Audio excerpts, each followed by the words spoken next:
What is your concept of real peace? For peace to be real, it is a must to address, support, and respect the core of human dignity by leaving no one behind.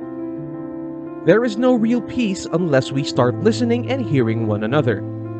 And in this quest, the government takes action to convey peace in conflict-affected areas and vulnerable communities in our country by solving pieces of insurgency problems. For one, in 2018, the government passed the Executive Order Number 70, or the whole nation approach, to address the long-withstanding problems experienced by the communities, thus the birth of RCSP, or the Retooled Community Support Program. The Retooled Community Support Program is the convergence mechanism of all agencies of the government and all sectors of society to make it a whole of nation approach. For 5 decades, our country's peace has been stunted by violence inflicted by the communist rebels on innocent communities.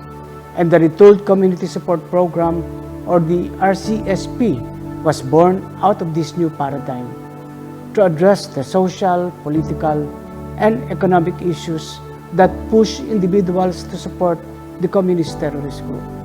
The Department of the Interior and Local Government, or DILG, commits to the objectives of the EO70 through the implementation of the Retooled Community Support Program, or the RCSP. The RCSP aims to bring the government closer to the people by ensuring that the problems in the communities are addressed one by one. The RCSP is divided into 5 operational phases. These phases are progressive and involves participation from the various stakeholders from the government, LGUs and NGAs, and the barangay themselves. The pre-planning stage consists of the gathering of key information by the LGU as led by the RCSP core team. During Phase 1, the local chief executives are oriented on the EO70 and RCSP policy directives and process. The RCSP core team is organized in the provincial, city, and municipal level. So isa po sa mahalagang factor ng successful implementation ng EO70 through the RCSP or the Retooled Community Support Program ay ang pagsik ng commitment syempre ng ating local chief executives, ang ating pong municipal mayors, and the punong barangays. During Phase 2, the issues and concerns of the barangays are identified.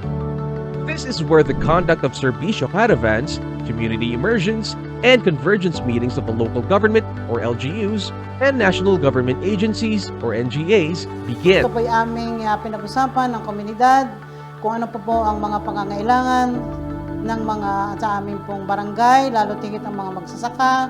And we also conducted a series of consultations with other stakeholders, and through this ay nakikita po natin nag-improve yung government systems and mechanisms.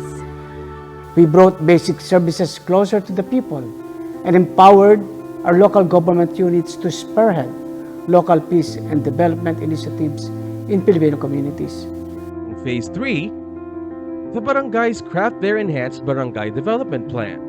The issues and concerns initially identified shall be integrated into the BTP to be formally recognized and be acted upon by the barangay LGU and the larger LGUs, province and municipal or city that they belong to, and the NGAs if needed. Immediately available interventions by the LGU can be implemented at this phase to respond to identified needs.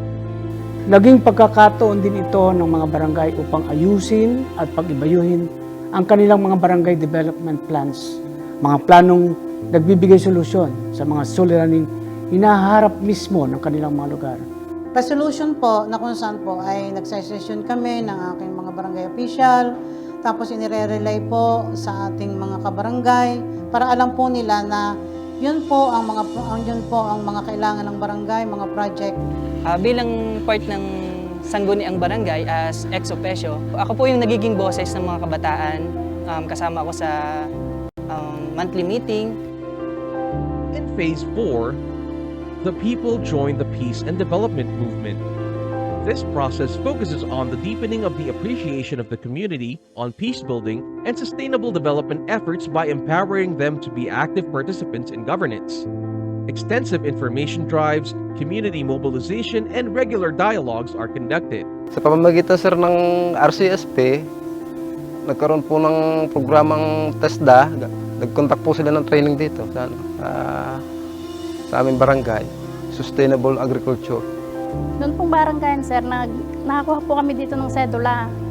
Tsaka po, naglibreng bunutan po ng ngipin. Namigay po sila ng gamot at saka po yung vitamins. Yung mga birth certificate po ng mga bata, dito po sila kumuha. The final phase of the RCSP focuses on sustainability measures. Progress in the activities of the barangays are monitored and evaluated, ensuring that the end goal of the RCSP to provide resolutions to the issues of the community is achieved. At this phase, key spoilers can no longer enter the community. And after 3 years of implementation, with LGUs denouncing the CTG as persona non grata and barangays being cleared of communist influence, I can honestly say that it is working. Mabisa ang ganitong paraan sa ating layuning maabot ang pangmatagalang kapayapaan at kaunlaran sa bansa, lalong-lalo na sa mga malalayo at conflict-affected barangays. We must see to it that the implementation will persist even amid any changes in leadership or socio-political landscape.